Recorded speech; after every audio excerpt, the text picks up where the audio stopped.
This next question, and I don't mean to sound flippant in asking the question. Are people of color taking this virus as seriously, this whole pandemic as seriously as we should be?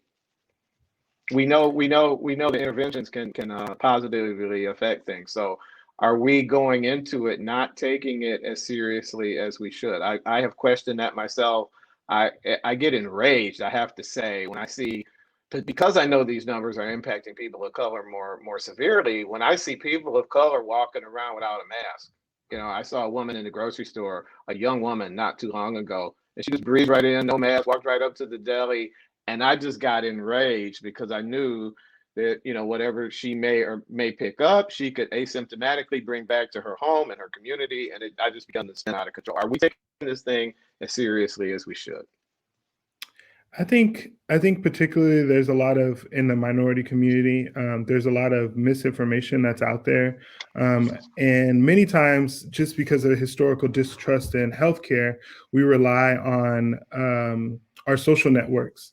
And in this 2000 era of social media, we rely on social media, right? We learn on Twitter and Facebook and Instagram, and you see all these memes that are out there, and a lot of times what they're doing is question the severity of the virus. And on top of that, the information that you do get as far as how to protect yourself is very spotty. People do wear masks, but they do also continue to participate in high risk behavior, right? And so they're going to the stores, they're going all this unnecessary outings, and then coming home to their elderly family members with no mask, right? And so it's just like, well, oh, that's my grandma, that's my mom, so I don't need to wear a mask. But really, it's about protecting them from you, right? Because you're going to be going out and going to these gatherings and these parties, and mom stays home. So that's usually a big issue. And that's why we see a lot of these, older in the caregiver area role coming into the hospital. I think also, it just has a lot to do with the news, and people don't know what to trust, right? And so you just really rely on another person, and they may not always be the most educated on the virus or how to protect themselves, right? Mm-hmm. Julio, what are your thoughts on that? Yes, I want to piggyback on what you said, Aron. I see it more and more people really paying attention, finally taking a little more care, especially after seeing how many people have died in some of our populations, right? Like I see it with the Native community, that we have lost so many of the elders, but there's a great mistrust in the information that has been received, right? Like historically, a lot of our peoples, Black people, Hispanics, Native people, have been affected by things planned by the government, whether it's STDs or chicken pox. So there has been that fear of, well, it is a hoax, but it is planned by the government to affect our population. So there's like this connection in between. What is it? Is it a hoax, or is something planned by the government? Yeah, great point. We touched on this a little bit earlier, gentlemen. I appreciate your willingness to kind of dive into this stuff. We talked about the particular impact on men of color. I want to talk about it as it relates to the economic impact. Men being the primary caregivers for their homes and their families, they've got to go to work independent of how they feel. Men who may have lost their jobs due to COVID. We've seen whole industries, decimated might sound a little strong, but certainly shackled, slowed down because of this virus, and lines of business that have kind of dried up and have left men unable to pay the mortgage or the rent, or to provide that roof, or to get the groceries for the family. All of that is going to have a really, really negative impact on mental health. How do we fight off those perceived, not even perceived, how do we fight off those strikes against what we view about what it means to be a man? It's viewed as our role to take care of that family, and when a virus has rendered us incapable of doing that's hard to get over. How do we get over that? Well, I think there is that historical, you're the man of the house and everything. But I think looking at the bigger picture, what is your responsibility to the community? I have family members that work in construction, and the whole job could get shut down based on one positive test. So then you have your whole job site relying on the responsibility of the people, because if someone gets infected, they're going to have to shut it down. And what does that mean for their families? So you really have to think about the bigger picture and not just your home unit.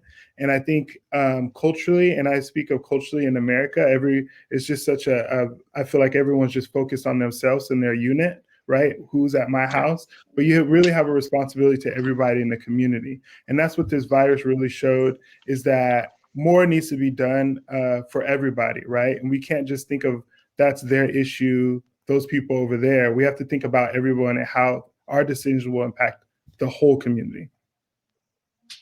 I love that, Aaron. Julio, what's your take on that? I fully agree. I think also it's very important to convey the message to men that this is a temporary thing that we're going through, right? And that they are more valuable than just a monetary contribution to their families, to the society, to their community. Is being a man is a lot more than just bringing money to a house, and how important it is for the families to know that you're safe and healthy. We couldn't agree with you more. My final question was going to be, where do we go from here? We've touched on two great points, I think, that are good ways to think about wrapping up this conversation. Aaron, thinking about the broader community. Julio, remembering this is a temporary thing. We're going to get through this. We'll get this behind us. Any other closing thoughts about how we move past this, through the pandemic, and back to something that we used to call normal? I think they're just moving forward, and I think this has to do with a lot of policy. Healthcare has been on the front for it, right? Everyone wants to know, what are we doing for healthcare? What are we doing for healthcare? Well, we need to know that spending time, money, and effort in rebuilding that trust, right? So we have a lot of resources, but what good are the resources if no one's willing to do it or take advantage of those? So we really have to build up trust in the Hispanic community, African American, Native American. We really have to build trust to get these communities back in trusting in healthcare. There's a lot that's had been done in the past, and I saw on Twitter the other day, and it was particularly about the Black community, and it said, does the Black community not trust medicine, or has medicine given us a reason not to trust them, right? And so that's where we need to think about everybody. And if you help the most disadvantaged group, everyone benefits. Yeah, amazing I think, perspective. Julio, thoughts? Yes, absolutely. I think for me is remembering that we are greater than all this. I always carry the message to people that I work with, whether it's Native American communities, Hispanic communities, Black communities, that we come from a lot of trauma, but we also come from a lot of resilience. Some of us come from populations that were decimated 90%.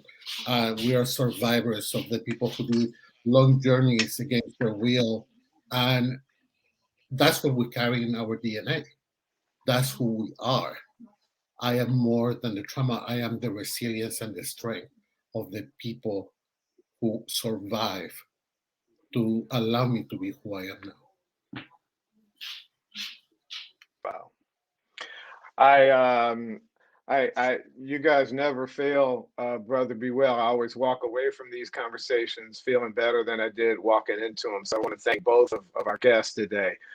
Aron King with the Capital City Black Nurses Association, and Julio Cruz, let me get that title straight, Integrated Behavioral Health Specialist, and he's a trusted advisor to us here at Brother Be Well. Thank you very much, gentlemen. Appreciate it.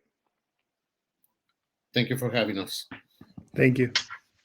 See you next time. And I want to thank you for checking out this video. I want to invite you to go to our website and check out other videos that you might find of interest. You can get all kinds of tips and ideas and thoughts, and some print pieces on there as well. You can read some personal stories. You can get all of that at mentalhealthca.org. You can also subscribe to our magazine. It's a free subscription. Just sign up for it right there at mentalhealthca.org. Until next time, my name is Michael P. Coleman. I'm content director and lead writer for Brother Be Well. And I want to encourage you to take good care of yourself. And while you're at it, take good care of somebody else. Talk to you next time.